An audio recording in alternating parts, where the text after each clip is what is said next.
Hi mums, welcome to day 5, and we're looking at the throat chakra today, expressing your grief and speaking your truth.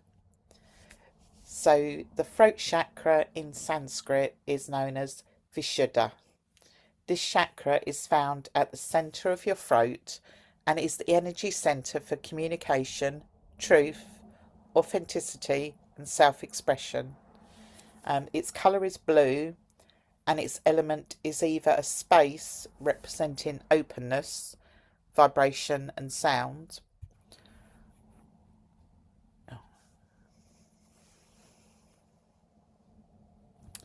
and its element is ether or space representing openness, vibration, and sound.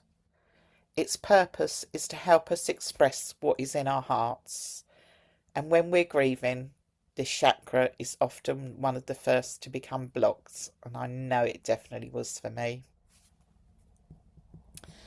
So when grief affects the throat chakra after the loss of someone we love, particularly the loss of a child, so many people stop speaking, not because they don't have anything to say, but because they don't know if anyone truly wants to hear their pain. I know that was how I felt. I thought, oh God, you know, how can you even describe it? Sometimes you can't, can you? So, yeah, being my Libran personality and people pleaser back then, I didn't want to burden anyone, so I didn't really share with anyone the truth of the pain of how I was feeling. And as I didn't have a partner, that was literally no one. And back then, 30 odd years ago, there wasn't the likes of what we're doing now, the lovely school group. There wasn't the likes of Facebook groups, or even counselling wasn't really well known back then at all.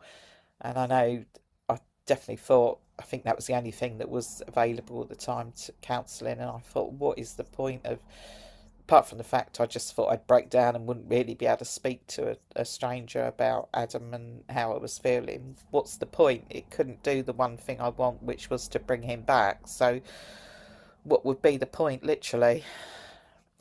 And then also it gets affected because other people stop mentioning our child's name. Perhaps friends feel uncomfortable. Perhaps people told you things like they're in a better place, you need to move on, or at least. And hearing enough of those comments, many grieving parents begin swallowing their words instead of talking about their child.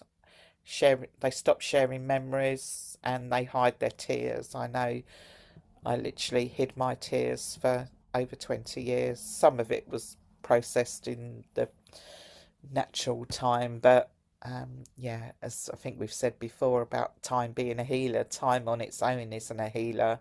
I really do feel, even if my type of healing, hopefully you've been drawn here, so it is going to be for you, but yeah, you need some sort of outlet to actually process and work through your grief. So you pretend you're okay because everyone else seems uncomfortable with your pain. And over time, those unspoken emotions don't disappear, they become trapped in your body. And then that's when more people notice physical symptoms, can be specifically around your throat, things like a tight throat or a lump in your throat when you're trying to speak, difficulty swallowing, frequent sore throats, or just feeling that they have no voice anymore. They feel people aren't listening to them. And the body is often expressing what the heart has been unable to say. And it can also, obviously, grief also affects you in various other ways in your body as well. So, the throat chakra and acceptance. The throat chakra is often linked with the stage of acceptance when we're talking about the traditional stages of grief.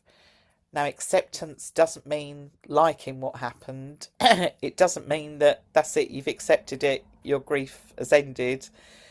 It doesn't mean that you've forgotten all the pain or you've forgotten your child.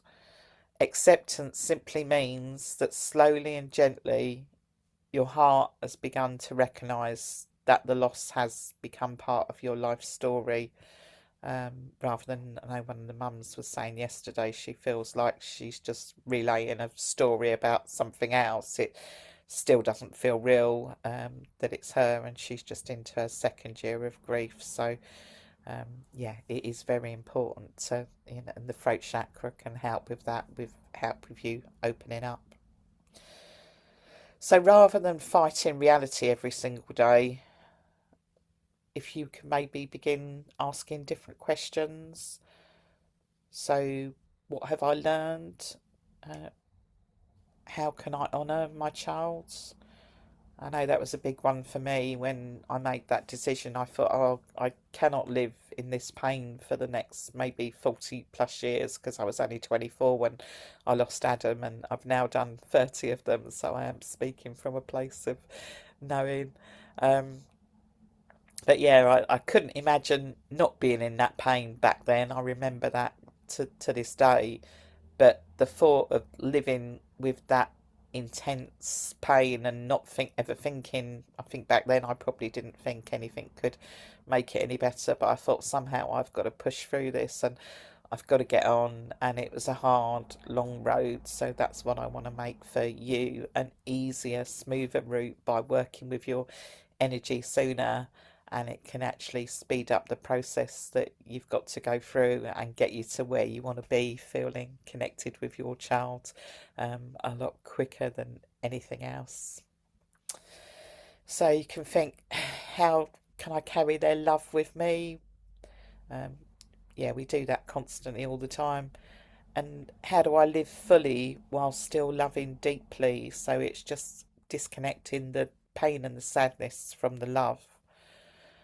And then your focus slowly shifts from just merely surviving losing your child towards discovering how you might continue living, not because your love has become any smaller, but because your heart has become larger, and you can hold that now. So your voice really matters. One of the biggest lies grief tells us is nobody wants to hear about them anymore. And a big thing I believe about that is people do want to, and it's much easier now for me to talk about Adam and remember happy times. I did it when my sons came along because they were born 6 and 8 years afterwards. So I'd had a reasonable amount of time for settling into my new way of being. Don't get me wrong, it was still tough, particularly at major moments like Christmas and birthdays, and then even later on, 10 years on, when Nathan went to school, when it was his first day at school. But that was still really triggering. Obviously, I was excited that, yeah, he was going to school and he was having his first day at school, and all of that's wonderful.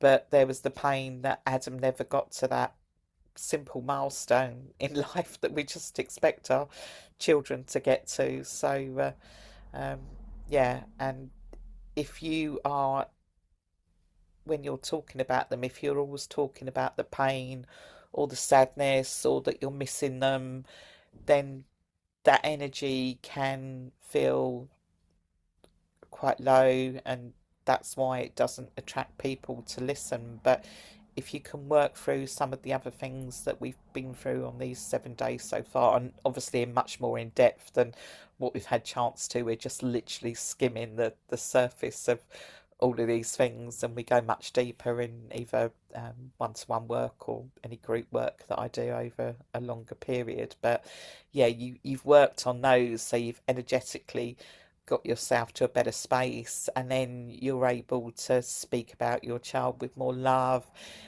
Yes, the tears may still come sometimes, but not as much. You're going to be able to genuinely remember back to those happy times and remember all the wonderful things that you did with your child. Yes, I know they should have had more. They should still be here, but they're not. So it's just that point that we need to get past. So saying your child's name keeps their memory alive. Sharing stories keeps their legacy alive. I mean, my two sons that I've got now never even physically met their brother, but they do still talk about him. Um, and yeah, share about him, and he comes up in conversation, and they've never even physically met. So there is a long way to go, believe me. Um, Speaking about your loved one isn't holding yourself back, it's just you're carrying them forward into your new life, into your new daily routine. And I work with that to carry Adam forward so that he was still part of his brother's lives, um, just in a different way. You know, they visited the graveside from when they were literally just babies, so they did grow up knowing it was quite normal. I know it's a lot harder when um, if you've got the sibling that's actually met them, then yeah, that's a different thing to deal with. But you know, the techniques I work with, you can use them with your children as well, and work on their energy of how they're feeling within it. And even if you're just working on your own energy, you're going to be able to respond in a better way to them, and support them with their grief as well. So it's also honouring the love that still exists. We didn't stop loving our kids the day they died. We'll to the day I die, I will still love Adam um, just as much as my other sons. Yeah. So yeah, I was gonna say more. So we have a little joke in the family. My youngest will say things from time to time like, "Oh, who's your favourite son?" And then the few times that he said something like that, I've said Adam, and he goes, "Oh, fair point. Can't argue with that." So, um, yeah, he's just like that. That's just Daniel's way of being, shall we say, if you knew him. So, grief is simply love that no longer has a physical place to go. So, the voice gives love somewhere to live by voicing what you're feeling, voicing the love that you have for them, and voicing what you want them to know. So, that is, yeah, it's just really magical using the voice. So, there may still be words waiting to be spoken. Sometimes our throat chakra becomes blocked because of unfinished conversations. Perhaps there are words you feel you didn't get a chance to say. I love you, I'm sorry, I forgive you, or I miss you. But you can still say these to your child. That's what I believe. Their source, they're around, their energy, they see and hear everything we want them to. So, and I know a lot of mums do speak to their children. So, yeah, I would encourage you to do that. Um, I'm sure I was receiving messages, and that's how I was doing some of the things I did back when I lost Adam. I just wasn't conscious of the messages at the time, they were subconscious. So, you may be in that position too. Um, or maybe there are things that you wish others understood about your grief. So, those words don't have to stay trapped forever. You can speak them out. You can write them out if it really doesn't feel comfortable. I know if there's something even now that I'm really struggling with, I will probably write out the main points first, and then if it's something I've got to have a verbal conversation with, then I will do that. Um, Sing to them, anything, it doesn't matter. Your soul doesn't mind how they're expressed, it simply asks that they are expressed. So, healing the throat chakra. So, today we're creating a gentle space for your voice to return, not by forcing anything, but by allowing expression to happen naturally. Some beautiful practices include speaking your child's name out loud today. Tell someone one happy memory about them, and you can share that happy memory about them in the group. Write them a letter. This is a big thing that I'm always advising my clients to do, is to get a beautiful journal, beautiful notebook, and just write to your child in that. Write and tell them how much you love them. Write and tell them what the rest of the family are up to. You know, just tell them anything you would have normally told them on a normal day, and you can still express that. Hum or sing a favourite song of theirs. maybe read some poetry out loud or repeat the affirmations today. So, yeah, just stating those and repeating those, it's just working on that throat chakra area of getting you to speak out loud some of these things. Or placing a hand gently over your throat while breathing deeply, and that can begin to just release any deep held tension in the throat chakra area.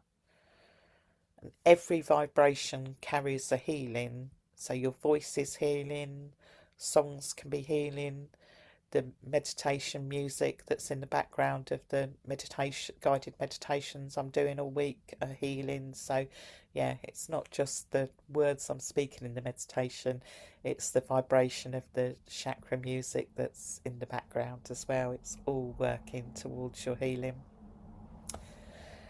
So let's do one together. Let's do a simple breathing exercise. So if you place one hand over your throat and the other hand over your heart, and just take a slow breath in. So breathe in and out. And again, breathe into your heart. Breathe that up through your throat. And imagine a beautiful blue light filling your throat. With every breath, that blue light becomes brighter and brighter,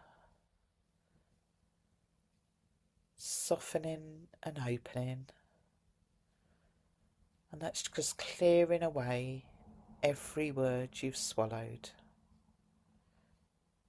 every emotion you've hidden, and every truth you've been afraid to speak. Now either silently repeat or say out loud, "It is safe for me to express my emotions." And just breathe. "My voice matters." And just breathe that in. "My love deserves to be spoken." And just take another deep breath. And yeah, just a little bit of opening up of your throat chakra there. So by the vibration of the words and the energy of the breathing and the breath through those chakras. And then I'd like you to choose one of these gentle exercises. You can either write a letter to your child and tell them everything that's on your heart, or you can write a letter to yourself. Speak with kindness and compassion to you. Say the things you wish someone had said to you. And you might also spend 5 minutes journaling on this prompt. If my heart could speak freely today, what would it say? Don't censor yourself. Don't worry about grammar. Simply let your heart speak. Or perhaps sing your favourite song, hum, chant. Any sound movement, any movement is healing. Or do both, put a song on and sing and dance, maybe one of your child's favourite songs. And if tears flow, that's just part of a release as well. Yeah, just let it come, just in the simple things, and things can come out of there. And also, the throat chakra isn't only about speaking, it's about listening.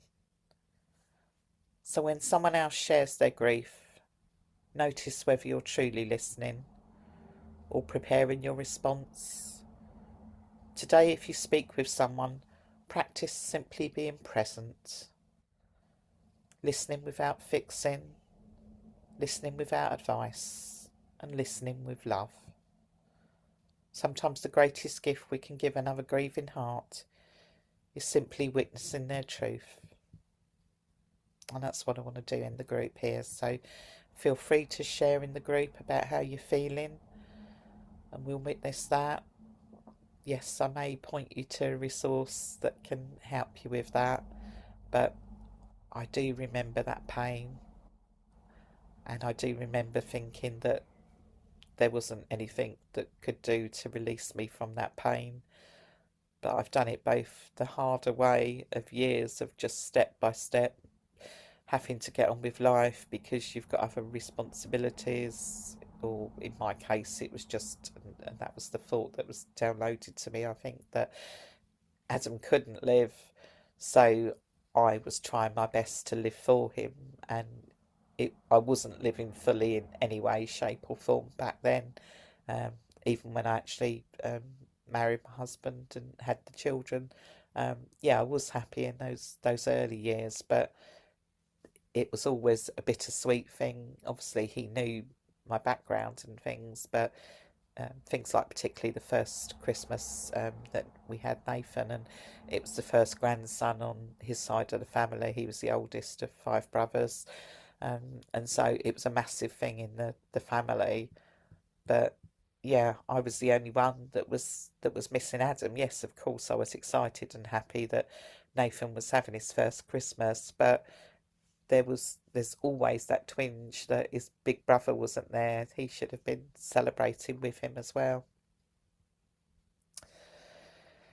So I'll just read out the affirmations for today and see which one of these, if they feel right for you, then just use the affirmations, speak them out. So I express my truth with love and compassion. It is safe for me to speak about my grief. That was definitely a big one for me. It is safe for me to say my child's name.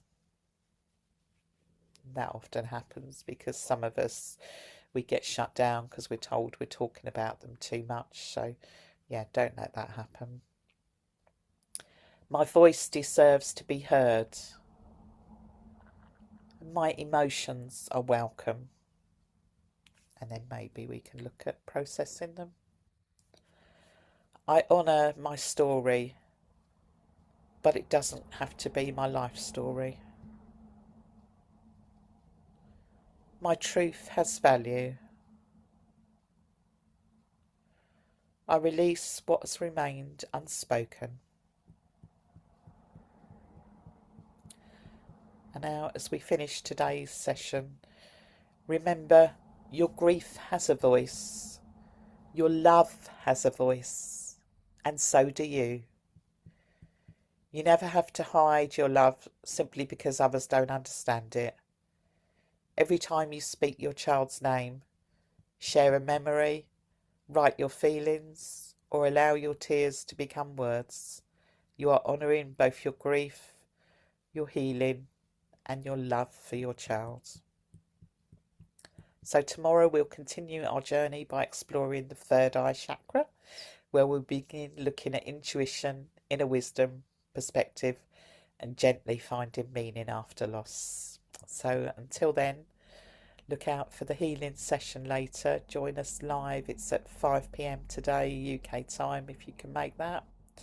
But be gentle with yourself, speak kindly to yourself, and remember, your voice matters, your story matters, and your love will always deserve to be heard. So bye for now, mums. Much love to you.